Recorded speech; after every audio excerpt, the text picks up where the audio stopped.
stop. Find the distance of the lens.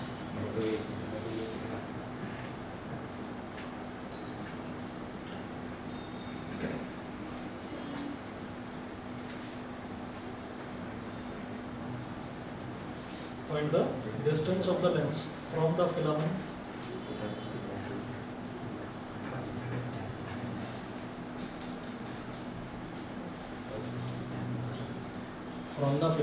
and the focal length of the lens.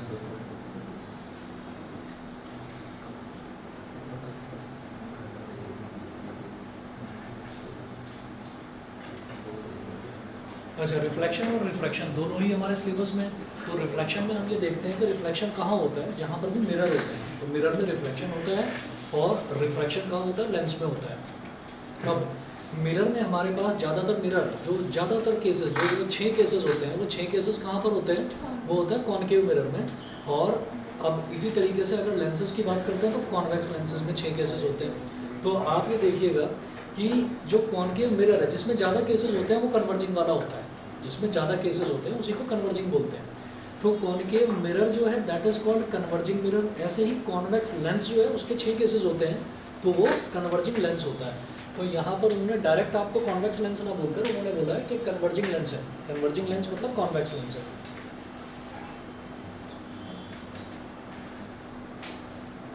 तो converging lens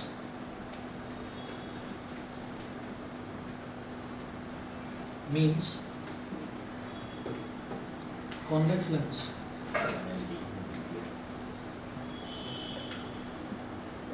that is f is positive। याद रखना, convex है तो focal length positive, concave है mirror हो या lens हो तो फोकल लेंथ नेगेटिव। तो पहली चीज़ तो ये है कि फोकल लेंथ पॉजिटिव आएगी, ये अपनी तसल्ली के लिए है। फोकल लेंथ दे नहीं रखी है यहाँ पर, फोकल लेंथ मुझे कैलकुलेट करनी है। तो फाइनली अगर मेरी फोकल लेंथ पॉजिटिव आती है तो मैं कहूँगा कि हाँ मेरा आंसर ठीक है, नहीं तो हमने कुछ ना कुछ गड़बड़ करी है।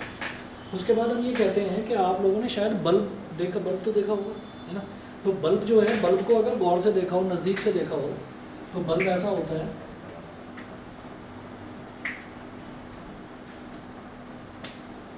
एक वायर ऐसे निकला रहता है और ऐसे यहाँ पर कॉइल होती है, ठीक है।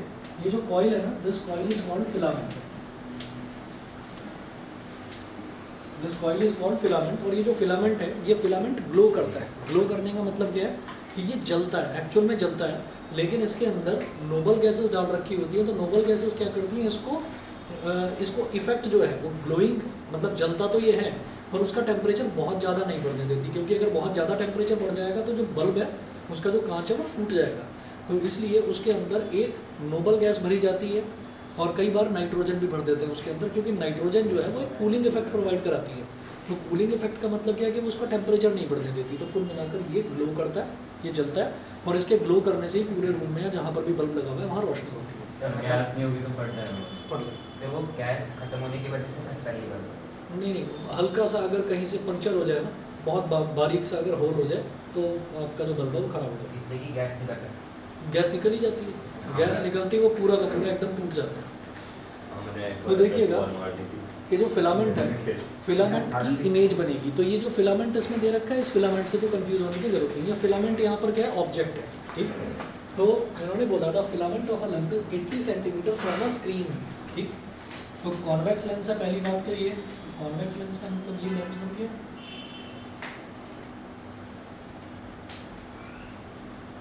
ये क्या हो गया, सी ऑप्टिकल सेंटर। और ये क्या है, हाँ वो होता है। अच्छा वो बोल दो। एक्चुअल में क्या है कि उधर तो ओ बोल रखा है लखमीर सिंह ने, और शायद एनसीईआरटी में सी बोल रखा है इसी वजह से जो एफ का डबल होता है ना सी, उसको हम सी ना लेकर 2F लेते हैं, क्योंकि सी इसको मान लिया जाता है ऑप्टिकल सेंटर को। मर्जी है, ओ मान लो या सी मान लो, एक ही बात है। अच्छा, अब क्या कहते हैं कि अब वो बोल रहे हैं the filament of a lamp is 80 centimetre from a screen. इसका मतलब क्या है कि स्क्रीन से फिलामेंट की दूरी वो दे रखी है, और स्क्रीन से क्या समझ में आ रहा है कि भाई स्क्रीन पर इमेज बनेगी तभी तो स्क्रीन लगा रखी है, ऐसे फर्जी में तो लगाएंगे नहीं। और स्क्रीन पर जब इमेज बन रही है तो इमेज कौन सी होगी, रियल एंड इन्वर्टेड। और कॉन्वेक्स लेंस में रियल और इन्वर्टेड इमेज कहाँ बनती है, इस तरफ बनती है।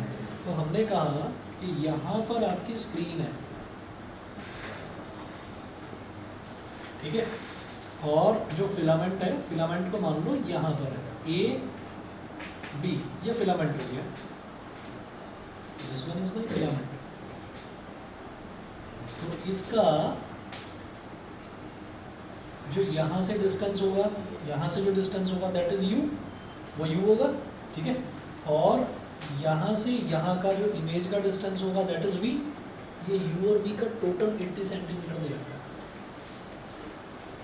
इमेज का डिस्टेंस होता है स्क्रीन से v, ठीक है ना।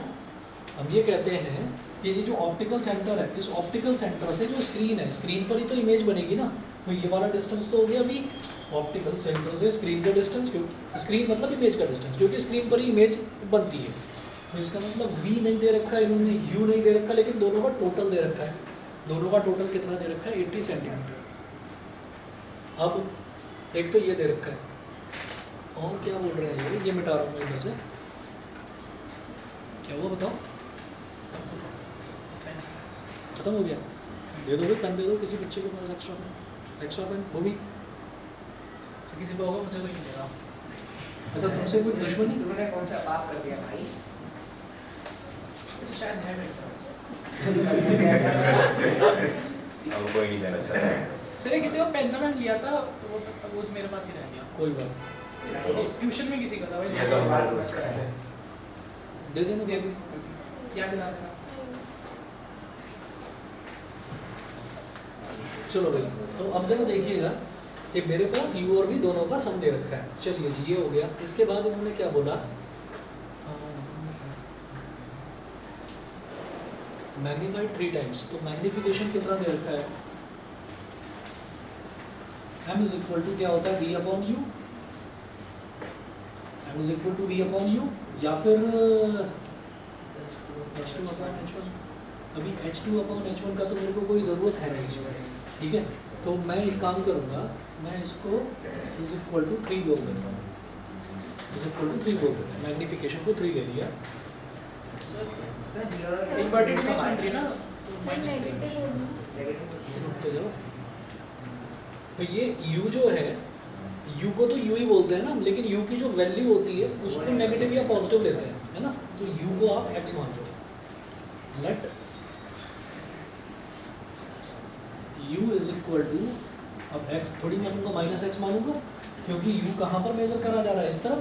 आप याद रखिए कि जब मैं फॉर्मूला लगाता हूँ, लेंस फार्मूला, तो लेंस फार्मूला ये होता है 1 upon v minus 1 upon u is equal to 1 upon f। अब यहाँ पर f चाहे पॉजिटिव हो चाहे नेगेटिव हो, मैं तो f ही लिखता हूँ ना यहाँ पर। तो मुझे अभी वैल्यू नहीं पता f की। अगर f की वैल्यू मान लो 50 है और कॉनकेव लेंस है, तो मैं उसको -50 लिखूंगा, लेकिन फॉर्मूले में तो f ही लिखूंगा ना। तो इस वजह से मुझे नहीं पता कि ये डिस्टेंस कितना है, तो उस डिस्टेंस को मैंने x मान लिया, लेकिन उसको लिखेंगे -x। u तो u ही लिखा जाएगा, u is equal to -x, ठीक। मैग्नीफिकेशन उन्होंने बोला 3 टाइम्स मैग्नीफाइड इमेज बन रही है, तो मैग्नीफिकेशन को मैंने 3 बोल दिया। अब इसकी मुझे ज़रूरत नहीं है, ना तो मुझे ऑब्जेक्ट की हाइट दे रखी है, ना इमेज की हाइट, तो छोड़ दो। हम बोलेंगे m is equal to v upon u is equal to 3। चलिए जी, यहाँ से v की वैल्यू मुझे नहीं पता, लेकिन u की वैल्यू मालूम है। u की वैल्यू क्या है? -x is equal to, focal length निकालनी है। हाँ सब कुछ निकालना, इज इक्वल टू 3 हो गया। तो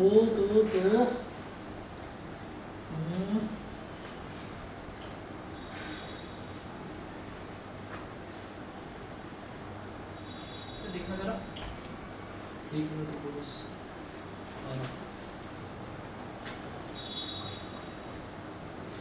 मैग्निफिकेशन है, जरा इन्वर्टेड इमेज है। v हमारा पॉजिटिव होगा, u हमारा नेगेटिव होगा। सर -3 लेने में ही फायदा है, -3 ले लेते हैं। फालतू में लंबा होगा कि मैं इसको यहाँ पर मल्टीप्लाई करूँ और इसको भी -3x बोल दूँ, -3 ले। और u को -x भी मत मानो, u को u ही रहने दो, u को u ही रहने दो। तो हमारे पास ये आ गया, यहाँ से v upon u is equal to -3, ठीक है। तो v की वैल्यू हो गई -3u, v की वैल्यू -3u होगी। और इससे क्या समझ में आता है कि हमारा ये टोटल डिस्टेंस 80 दे रखा है। टोटल डिस्टेंस 80 दे रखा था। अब वो आपको ये बोल रहे हैं कि find the distance of the lens from the filament.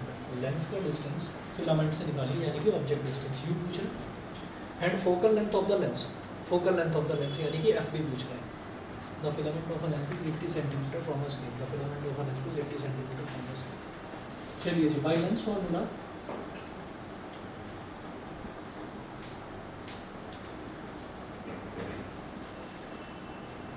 One upon v minus one upon you,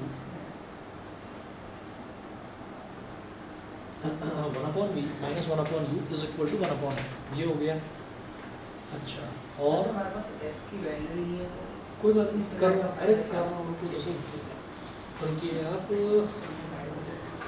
v की वैल्यू -3u आ गई यहाँ तक, ठीक है। ठीक है, एक काम करो, u को ले लो minus, u is equal to -x। अरे यार सर एक जगह टिक ये जाओ। वाली देख लो। ठीक है, u की वैल्यू -x ले ली। अरे हाँ, जहाँ तक है तुम्हारा ठीक है। 60 आ रहा है ना? क्या भी same Google focal length 15 15। Google पे देखो 15।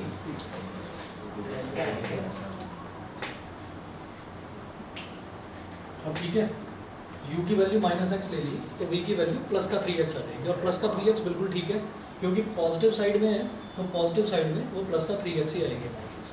तो u की वैल्यू माइनस में आ गई और v की वैल्यू प्लस में आ गई। अब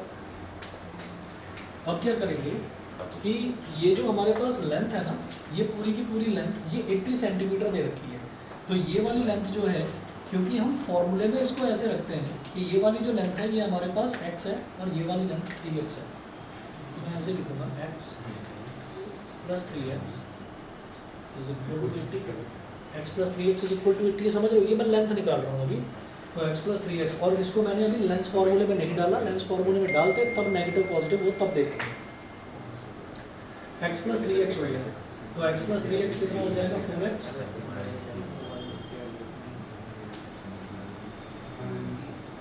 x की वैल्यू 20 आ गई, यहाँ तक समझ गए? x की वैल्यू 20 आ गई, यहाँ तक क्लियर है? सर गूगल पे v की वैल्यू 3। अरे छोड़ो यार, x की वैल्यू 20 आ गई, ये क्लियर। हाँ। ठीक है, तो हमारा जो इमेज डिस्टेंस है u वो कितना आ गया? माइनस का 20 सेंटीमीटर। और जो v है वो कितना आ गया? 3x। तो 3 इंटू 20 यानी कि 60 सेंटीमीटर। ठीक है, -20 और +60। अब v की वैल्यू डालो भाई यहाँ पर 60 माइनस 1 अपॉन u की वैल्यू डालो -20 is equal to 1 upon 60 plus 1 upon 20 is equal to 1 upon 20 और 60 का एलसीएम 60 61 का 60 आपने 80 equal to u plus v लिया है ना? क्या चीज़ दोबारा बोलो? वहाँ आपने 80 equal to u plus v लिया है ना? हाँ, तो हमने फिर ये x माइनस x नहीं होगा? ना ना वो जब भी हम माइनस और प्लस लेते हैं वो तब लेंगे जब हमको लेंस फॉर्मूले में रखना है उस चीज़ को। अभी तो मैं देख रहा हूँ ये टोटल लेंथ 80 है, टोटल लेंथ 80 दे रखी है ना, तो यहाँ से यहाँ तक वाली लेंथ कितनी हो गई? x, और यहाँ से यहाँ तक वाली लेंथ कितनी हो गई? 3x। तो दोनों का टोटल 80 हो गया। और लेंस फॉर्मूला में मैं कोऑर्डिनेट के हिसाब से लिखता हूँ। कोऑर्डिनेट क्या कि o को ओरिजिन मान लिया तो इसके लेफ्ट वाला जो सिस्टम है वो सारा का सारा नेगेटिव और राइट वाला सारा का सारा पॉजिटिव। तो क्योंकि ये टोटल डिस्टेंस 80 दे रखा था तो मैंने उसकी वैल्यू ली है सिर्फ x और 3x। ठीक है, तो टोटल 80 के बराबर आ गया। x की वैल्यू 20 आ गई। अब u की वैल्यू -x लेंगे, क्यों? क्योंकि u लेंस फॉर्मूले में रखना है मेरे को, तो लेंस फॉर्मूले में मैं साइन कन्वेंशन के हिसाब से रखूँगा। और यहाँ पर क्या, यहाँ पर तो सिंपल मैंने लेंथ निकाली है, समझ गए? तो साइन कन्वेंशन यूज़ करेंगे कहाँ पर? लेंस फॉर्मूला के अंदर। तो ये हमारे पास आ गया, और ये 1 + 3 कितना हो गया? 4 अपॉन 60 इज इक्वल टू 1। सही है, यही आ रहा है तुम्हारा। तो f इज इक्वल टू कितना हो गया? प्लस का 15 सेंटीमीटर। तो भाई एक तो ये फोकल लेंथ हो गई। यहाँ तक बता दीजिए, ऑनलाइन वाले बच्चे बता दीजिए क्लियर है कि नहीं? Yes sir. ठीक है, चलिए जी। तो फोकल लेंथ हमारा आ गया एक तो प्लस का 15 सेंटीमीटर, तो वो बिल्कुल ठीक है क्योंकि कॉन्वेक्स की फोकल लेंथ पॉजिटिव होती है। तो और दूसरा पूछ रहे find the distance of the lens from the filament. Lens का डिस्टेंस फिलामेंट से यानी कि u पूछा है। तो u जो डिस्टेंस है वो आपको कितना बताना है? x यानी कि कितना? 20। ठीक है, ओवर 20 हो गया।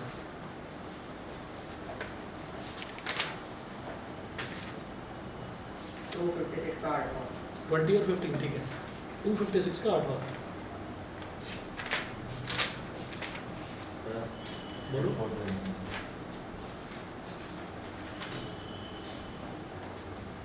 हो गया?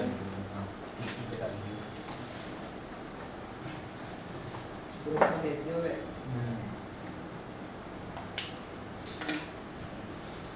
ये मिटा रहा हूँ।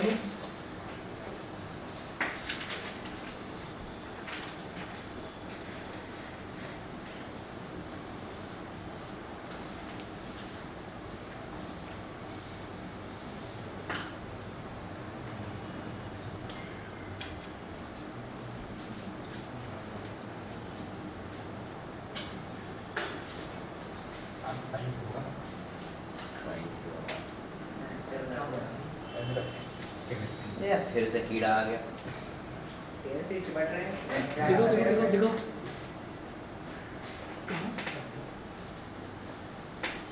अरे तुम तो बड़े आज उसने दुखी ने इसका हाथ रख दिया। और उसको चिढ़ मच रही है।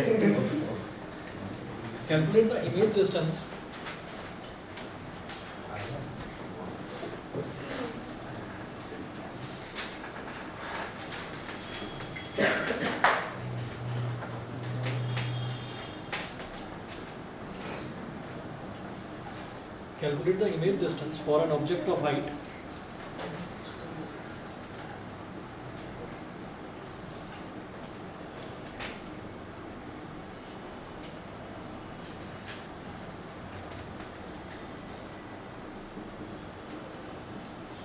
height 12 millimeter.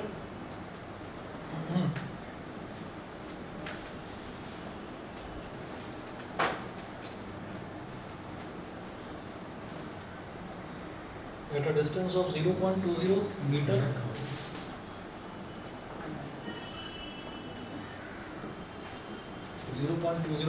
from a concave lens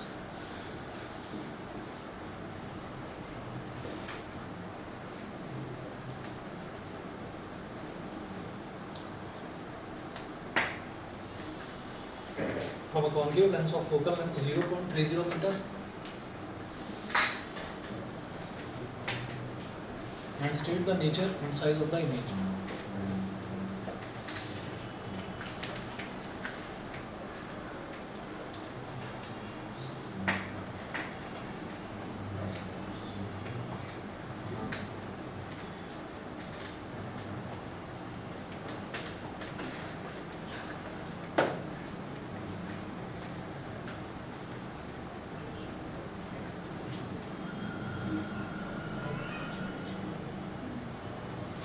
Calculate the image distance for an object of height 12 millimeter.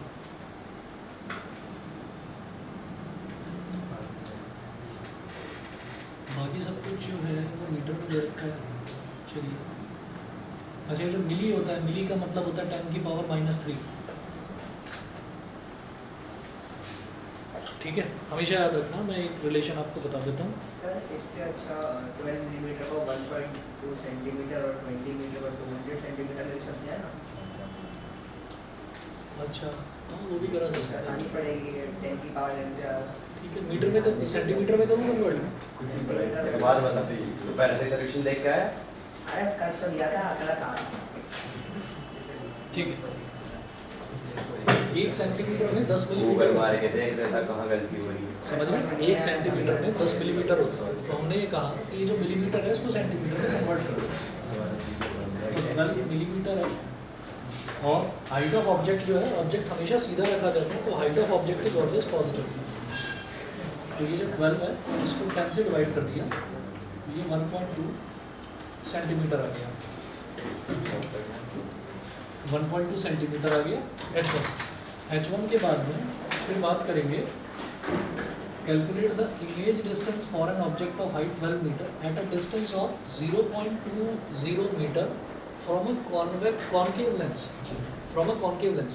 Image distance of an object of height, height इतनी है ऑब्जेक्ट की, at a distance of 0.2 metre from a concave lens. तो concave lens से object इतने distance पर रखा हुआ है, यानी कि u कितना है, माइनस का 0.20 मीटर. ठीक है, ऑब्जेक्ट के डिस्टेंस को हमेशा नेगेटिव लेते हैं. तो माइनस का 0.20 मीटर है। अब इसको अगर सेंटीमीटर में कन्वर्ट करना है तो 1 मीटर में 100 सेंटीमीटर होता है। तो सीधा सीधा 100 से मल्टीप्लाई, तो पॉइंट गया तो नीचे 100, 2 0 से 2 0 कट गया, तो ये हो गया हमारे पास माइनस का 20 centimetre from a concave lens of focal length 0.30 metre. तो कॉनकेव लेंस है तो कॉनकेव की फोकल लेंथ हमेशा नेगेटिव, माइनस का 0.30 मीटर है,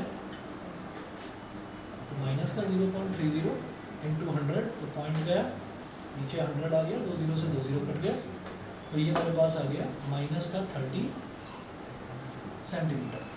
यू आ गया, एफ आ गया। अब मैं वी निकाल लूँगा, state the nature and size of the image. तो नेचर एंड साइज उसकी तो ज़रूरत, देखिए नेचर तो हम सीधा सीधा बता देंगे, virtual and erect.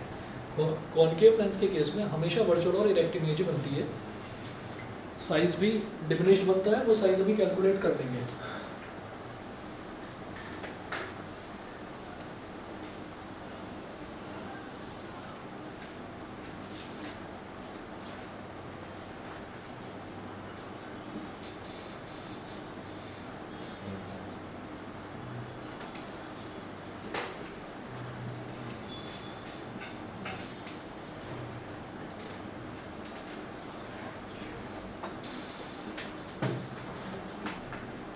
By lens formula 1/v minus 1/u is equal to 1/f।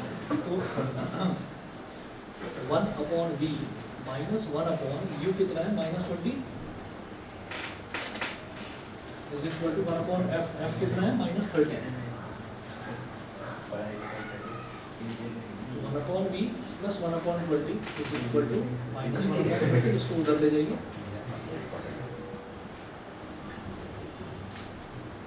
-1/30 -1/20। और देखिएगा 30 और 20 का एलसीएम क्या हो जाएगा, 30 और 20 का एलसीएम 60।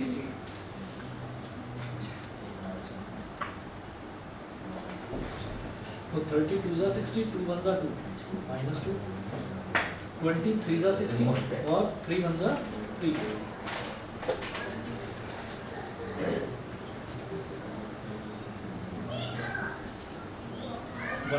इज इक्वल टू -1/12, तो v is equal to -12 centimetre. ठीक है। अब देखिएगा इन्होंने क्या पूछा था आपसे कि कैलकुलेट द इमेज डिस्टेंस। तो इमेज डिस्टेंस तो आ गया -12, और -12 बिल्कुल ठीक है, क्योंकि कॉनकेव लेंस के केस में वर्चुअल और इरेक्ट इमेज बनती है, जो कि सेम साइड पर बनती है, जहाँ पर हमारा ऑब्जेक्ट होता है वहीं पर इमेज बन जाती है। तो वो -12 हो गया। अब मैं इस तरफ कर रहा हूँ इसको आगे।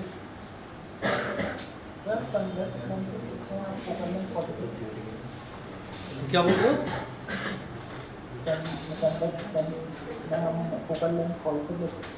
फोकल लेंथ नेगेटिव लेंगे, कॉनकेव की फोकल लेंथ नेगेटिव और कॉन्वेक्स की हमेशा पॉजिटिव। सर आंसर क्या रहा है? अच्छा ओके, हमारा क्या है, आप पहले बताओ। बताओ। आप बताओ सर। 256 का 8, ये बताओ 256 का 8। ये भी नहीं मैनेज कर रखी है, मेन स्ट्रीम लगा रखी है। ये तो यही आ रहा है, 0.12 मीटर दे रखा है, तो 12 सेंटीमीटर हो गया माइनस में ये, और जो इमेज है वो आ रही है 7.2 मिलीमीटर, यही है। अच्छा चलिए, तो v इतना आ गया। अब उसके बाद वो बोल रहे हैं कि उसका साइज बताना है, तो साइज कैसे बताएंगे, m is equal to v/u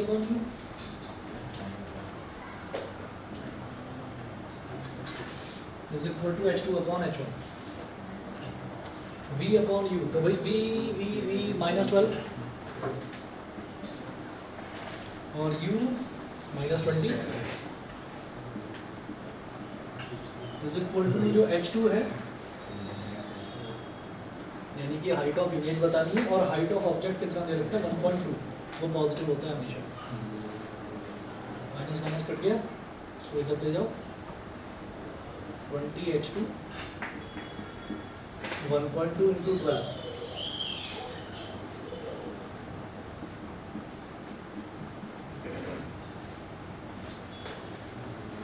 ठीक है। तो 2 6 और 2 10 बस। अब और इसको डिवाइड नहीं करेंगे, डिनोमिनेटर में 10 है ना, और 10 क्या करेगा, इस पॉइंट को लेफ्ट में एक प्लेस इधर शिफ्ट कर देगा, तो 0.12 इंटू 6 तो क्या आ गया 12 6 72 तो 0.72 सेंटीमीटर। और अगर इसको मिलीमीटर में लिखना है तो पॉइंट को इधर शिफ्ट कर दीजिए 7.2 मिलीमीटर आ जाएगा। और पॉजिटिव ही आएगा क्योंकि कॉनकेव के केस में height of object height of image हमारा पॉजिटिव ही होता है। रीज़न क्या है, वर्चुअल और इरेक्ट इमेज बनती है। नेचर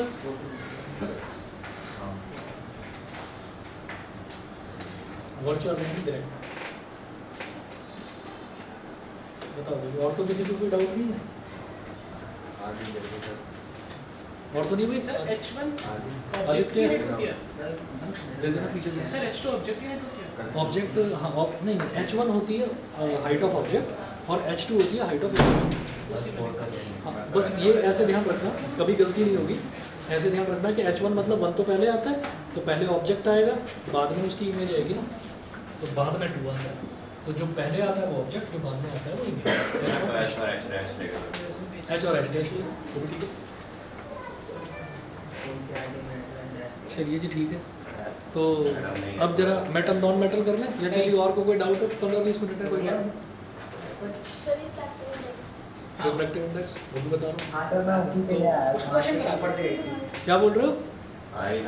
सर मैं नॉन मेटल मतलब नहीं आया कोई बात नहीं, मेटल नॉन मेटल का तो आज धोखा हो गया, आज तो रिफ्रैक्टिव इंडेक्स चलेगा। ठीक है, रुकिए 2 मिनट रुकिए। हाँ हाँ न्यूमेरिकल भी करवा रहा हूँ, बस 2 मिनट दीजिए, मैं जरा पानी पी कर आता हूँ। सर मुझे पिला दो अच्छा ना, तो नॉर्मल भी होगा ना, मैं तो गर्म पीता हूँ। गर्म पिला दो सर अरे गर्म परेशान हो जाओगे, मैं खुद पी के परेशान हूँ। ये भी गर्म पी के परेशान हो गया। अब तो ठीक लग रहा है, ठीक है। अरे बस भैया बस मेरे पास और कुछ काम नहीं है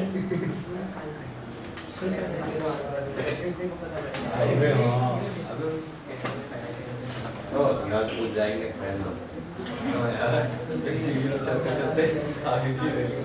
अरे इतने हमारे माँ बाप फीस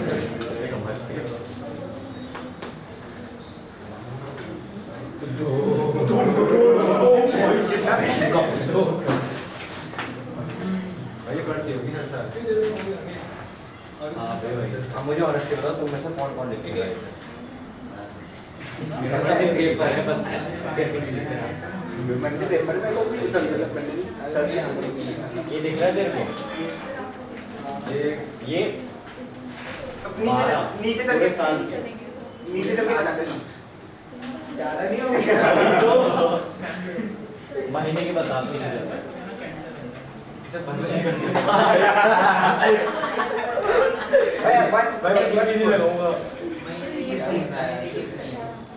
ये यार छोटा प्रोफेशन हो गया क्या देख रहा ओए आदित्य तूने प्रणव की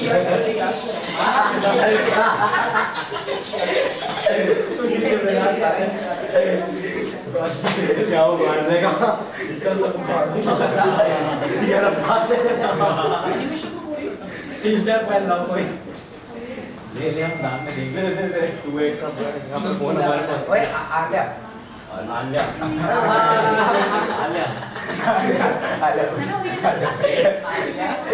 वरना बेदान मेरे बहुत ये भी रुका सब कोई दिखाऊंगा सीधे मैं भी सोच रहा हूँ और हैशटैग सोडियम मॉडल आगे सारे जनरली आविष करेगा क्या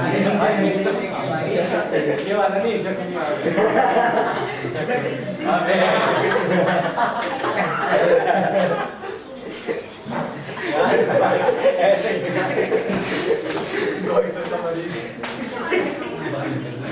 हमारे पास भी थोड़ा बेदार बढ़िया भाई बना भाई मैं नहीं मना करता नहीं तेरी मन तेरा परमिशन लेने की जरूरत है बनाने के लिए बस मैं कुछ नहीं करता वायलेंट करो जो करना है करो हाँ तो बना ले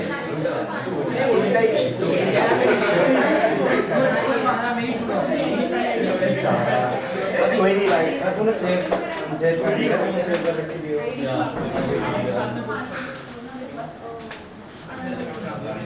सेव कर रखी वीडियो ऐसा यार बिना तो बच गया बना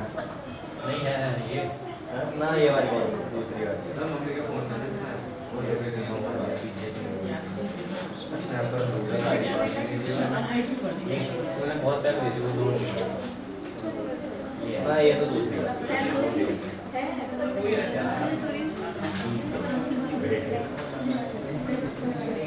क्या मुझे लैम्डा वेवलेंथ वेवलेंथ नहीं सर कुछ और वेवलेंथ को तो लैम्डा बोलते हैं हाँ और क्या?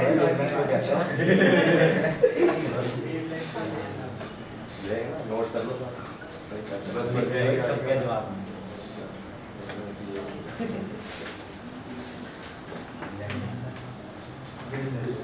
मुझे तो माइंड का नाम नहीं आता ये बंदा हाँ वो वाला माइंड का नाम ठुकता चलिए जी, तो एक काम और करते हैं, एक बार रिफ्रैक्टिव इंडेक्स और देख लेते हैं। रिफ्रैक्टिव इंडेक्स क्या होता है? सर केमिस्ट्री नहीं करना कोई बात नहीं, छोड़ो आज केमिस्ट्री को। आज रिफ्रैक्टिव इंडेक्स ही सर थर्सडे को पेपर है करा देना बस थर्सडे से पहले पहले मंडे को पेपर है सर सर हेरिंग भी कराना है बिल्कुल नहीं आता सर बायो भी करा तो बिल्कुल नहीं आता सर हेरिडिटी सर प्रणव और वेदांत को रोको पढ़ाओ पूरा बैठ के सर वो भी चलेगा कल करेंगे एसएसटी के पेपर के बाद आगे रखना अभी थोड़ा हिस्ट्री पे दे देना हाँ नहीं तो हिस्ट्री के साथ केमिस्ट्री में तो हिस्ट्री के साथ बायो मिक्स हो रही है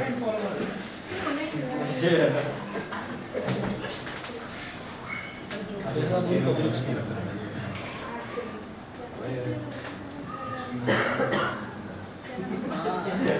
चलो भाई, रिफ्रैक्टिव इंडेक्स देख लीजिए क्या होता है। रिफ्रैक्टिव इंडेक्स जो है ये टर्म यूज होगा सिर्फ और सिर्फ रिफ्रैक्शन में। रिफ्लेक्शन में इसका कोई काम नहीं है। रिफ्रैक्शन का मतलब क्या होता है? रिफ्लेक्शन का मतलब है bouncing back of light. Light जब किसी रिफ्लेक्टिंग सरफेस पर, जैसे कि मिरर पर टकराकर और वापस आती है तो उसको तो हम रिफ्लेक्शन बोल देते हैं। रिफ्रैक्शन का मतलब क्या है कि जब लाइट किसी मीडियम से ट्रांसफ़र होती है, एक मीडियम से दूसरे मीडियम में जब ट्रांसफ़र हो जाती है। जैसे हमने ये कहा, जो कॉमन एग्जांपल लिया जाता है वो लिया जाता है ग्लास स्लैब का। तो हमारे पास एक ग्लास स्लैब है, तो ग्लास स्लैब किसका बना हुआ है? ग्लास का। और यहाँ बाहर है एयर, बाहर एयर है और ये वाला जो मीडियम है अंदर, ये क्या है? ग्लास है। तो अब अगर कोई लाइट रे ऑब्लिकली इस पर टकराती है, ऑब्लिकली का मतलब है एट एन एंगल। एक मिनट वेट करिए। हेलो जी जी जी मुझे आप 10-15 मिनट दे दीजिए, मैं आपको कॉल बैक कर रहा हूँ। हाँ जी हाँ जी। अब देखिएगा कि ये एयर है और ये ग्लास है। तो यहाँ पर अगर कोई लाइट रे ऐसे स्ट्राइक करती है इस तरह से, तो जिस पॉइंट पर ये स्ट्राइक करती है ना लाइट रे, उस पॉइंट को मैं बोलता हूँ point of incidence. Point of incidence. अब पॉइंट ऑफ इंसिडेंस पर ही हम क्या करते हैं? एक परपेंडिकुलर ड्रॉ कर लेते हैं। उस परपेंडिकुलर को बोलते हैं नॉर्मल। ठीक, तो ये तो हो गई हमारी इंसिडेंट रे। यहाँ पर मैंने परपेंडिकुलर ड्रॉ कर दिया, तो दिस इज कॉल्ड नॉर्मल। अब होता क्या है कि अगर ये मीडियम का चेंज ना होता, लाइट रे जब यहाँ पर टकराएगी तो टकराने के बाद, क्योंकि ये ट्रांसपेरेंट है, ग्लास जो है वो ट्रांसपेरेंट है, तो इसका मतलब लाइट रे इसके अंदर एंटर कर जाएगी। लाइट जो है वो ट्रांसपेरेंट मीडियम के अंदर एंटर कर जाती है। तो अब लाइट रे यहाँ से आई और यहाँ ग्लास के अंदर एंटर कर गई। अगर मीडियम का चेंज ना होता तो ये लाइट रे सीधी जाती, ये लाइट रे ऐसे चली जाती। लेकिन है क्या कि मीडियम का चेंज हो रहा है, तो it will bend towards the normal.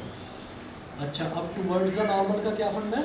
Towards the normal का फंडा ये है कि जब भी कभी रेयरर मीडियम, रेयरर मतलब खुला खुला मीडियम, और रेयरर से डेंसर मीडियम के अंदर जब लाइट रे ट्रैवल करती है, डेंसर क्या होता है? काफ़ी कॉम्पैक्टली पैक्ड जो मीडियम होता है, जैसे कि सॉलिड।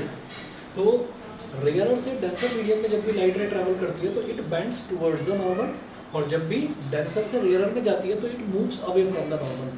तो हम ये कहते हैं कि इसके बाद अब मीडियम हो गया ग्लास, लेकिन अब ग्लास के बाद फिर एयर है, और ग्लास तो ट्रांसपेरेंट है, एयर भी ट्रांसपेरेंट है, एयर में भी सब कुछ आर पार दिखाई देता है। तो हम ये कहेंगे कि अगर अब यहाँ पर फिर से ग्लास से एयर में जाएगी लाइट, तो इसको बोल दीजिए एयर। अब क्या है कि ये जो पॉइंट है, this point is called point of incidence. तो यहाँ पर आपने एक परपेंडिकुलर ड्रॉप कर दिया ऐसे। अब क्या होगा, ये रे ऑफ लाइट अगर ग्लास से एयर मतलब मीडियम चेंज ना होता तो ये रे ऑफ लाइट ऐसे ही चली जाती सीधे, डॉटेड दिखाएगी, सीधी चली जाएगी, ठीक है। लेकिन क्या है, मीडियम चेंज हो रहा है, तो मीडियम चेंज हो रहा है तो डेंसर से एयर में जब जाएगी तो लाइट रे moves away from the normal, तो लाइट रे नॉर्मल से दूर की तरफ भागेगी, अवे फ्रॉम द नॉर्मल, ठीक है। तो यहाँ पर मैंने ये देखा कि जब भी मीडियम का चेंज होता है तो लाइट रे अगर रेयर से डेंसर में जा रही है तो it moves towards the normal, bends towards the normal, और अगर डेंसर से रेयर में जा रही है तो it moves away from the normal, normal से दूर की तरफ जाती है। अब इसमें लाइट रे कितना बैंड करती है वो डिफाइन करने के लिए एक रेशो होता है, that is called refractive index, ठीक है, रिफ्रैक्टिव इंडेक्स।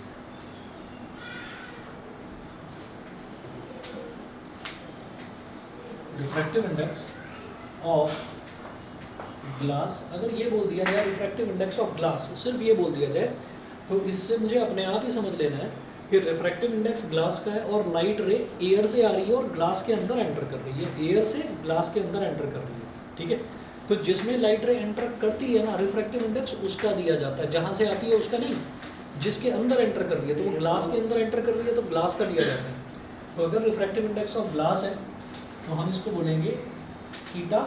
ये ईटा क्या होता है, जैसे एन है ना, स्मॉल एन, तो स्मॉल एन को थोड़ा सा नीचे खींच दीजिए बस, तो ईटा, और यहाँ पर लिख दीजिए जी, यहाँ पर लिख दीजिए जी, जी is for glass.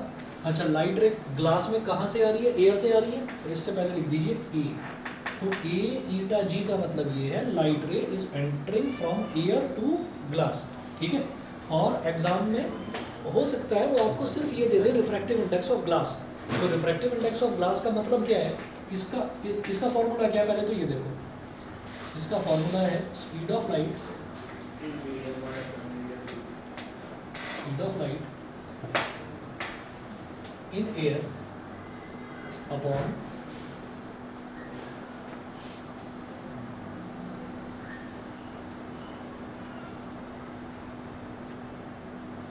Speed of light in air upon speed of light in glass. Speed of light in air upon speed of light in glass ये होता है, और इसको कहते क्या है, इसको कहते हैं refractive index of glass with respect to air. बिल्कुल सही, विद रिस्पेक्ट टू WRT, मतलब विद रिस्पेक्ट टू एयर। तो ग्लास का refractive index with respect to air, with respect to air का मतलब एयर से लाइट रे आ रही है यहाँ पर, तो इसको बोल देते हैं speed of light in air upon speed of light in glass.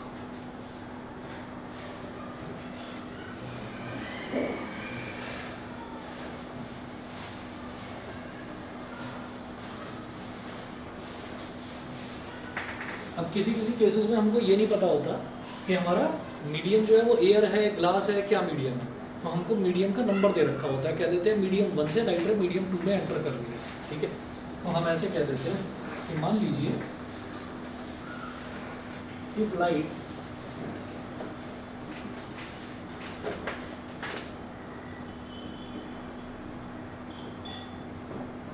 is entering from medium 1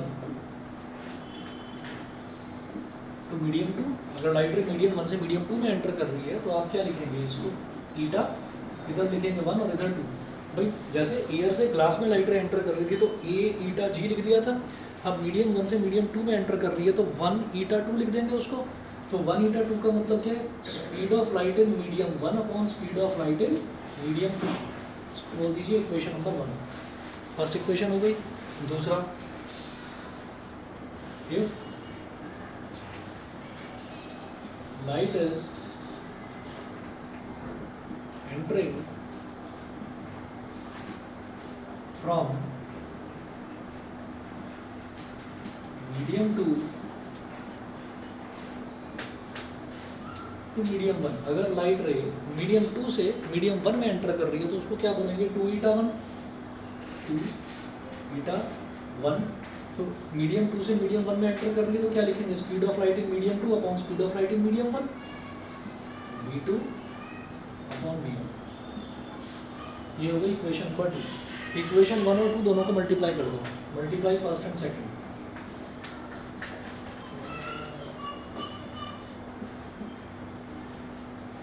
तो 1 ईटा 2 मल्टीप्लाई में 2 eta 1 is equal to left hand side में लेफ्ट हैंड साइड मल्टीप्लाई हो गया तो RHS में RHS मल्टीप्लाई होगा V1 upon V2 into V2 upon V1 V2 से V2 cut गया V1 से V1 कट गया तो राइट हैंड साइड पर क्या बचा केवल 1 है ना 1 eta 2 into 2 eta 1 is equal to 1 हो गया 1 eta 2 into 2 eta 1 is equal to 1 अब ये 2 ईटा 1 को नीचे ले जाओ 1 eta 2 is equal to 1 upon 2 eta 1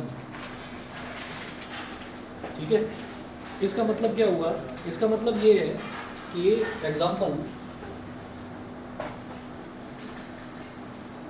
if a light ray is entering या ऐसा मत लिखो ये लिखिए if the refractive index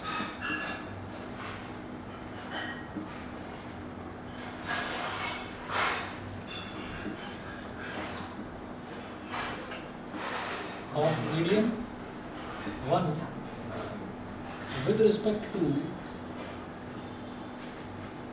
medium 2 is 0.75 then find the refractive index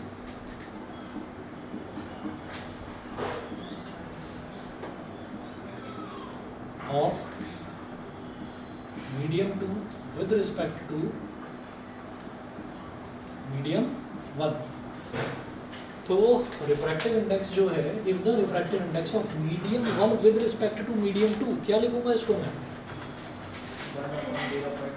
ना लिखेंगे कैसे 1 ईटा 2 या कुछ और 2 ईटा 1 बहुत बढ़िया तो इसका मतलब क्या है कि यहाँ पर इन्होंने क्या दे रखा है if the refractive index of medium 1 का रिफ्रैक्टिव इंडेक्स है तो ईटा के बाद 1 लिखेंगे ईटा 1 तो refractive index of medium 1 with respect to medium 2 तो 2 पहले लिखा जाएगा सर इसमें एनसीईआरटी में ईटा के बाद 1 के बाद ही 2 लिखा हुआ है वो भी ठीक है तो फिर स्टार्टिंग इंडेक्स तो मीडियम 1 का ही है ना तो 2 का होता है ना वो 1 2 अगर लिखा हुआ है ना तो 1 2 का मतलब क्या हो गया कि भाई आपका 1 2 तो 2 का होगा ना फिर 1 से 2 में लाइट रे एंटर कर रही है ना मैं देख कर बता दूंगा एक बार कि उसमें क्या अंतर है पर ये आप यूज़ करेंगे ना इस तरह से तो कोई प्रॉब्लम नहीं है ठीक है तो 2 eta 1 refractive index of medium 1 with respect to medium 2 कितना दे रखा है 0.75 अब अगर उल्टा करना है मतलब 1 ईटा 2 निकालना है तो वो कैसे निकलेगा इसका रेसिप्रोकल लेकर ऐसे ही अगर 1 ईटा 2 दे रखा है और वो 2 ईटा 1 पूछे तो उसका रेसिप्रोकल कर दो बस यही काम करना है तो यहाँ पर ये पूछ रहे हैं refractive index of medium 2 with respect to medium 1 eta 2 is equal to 1 upon 2 eta 1 1 upon 2 eta 1 यानी कि 1 अपॉन 0.75 पॉइंट गया ऊपर 100 आ गया 25 3 जा 25 4 जा 4 अपॉन 3 तो 3 1 जा 3 1.33 बताइए क्लियर है ठीक है ऑनलाइन वाले बच्चे बताएं भाई इतना क्लियर है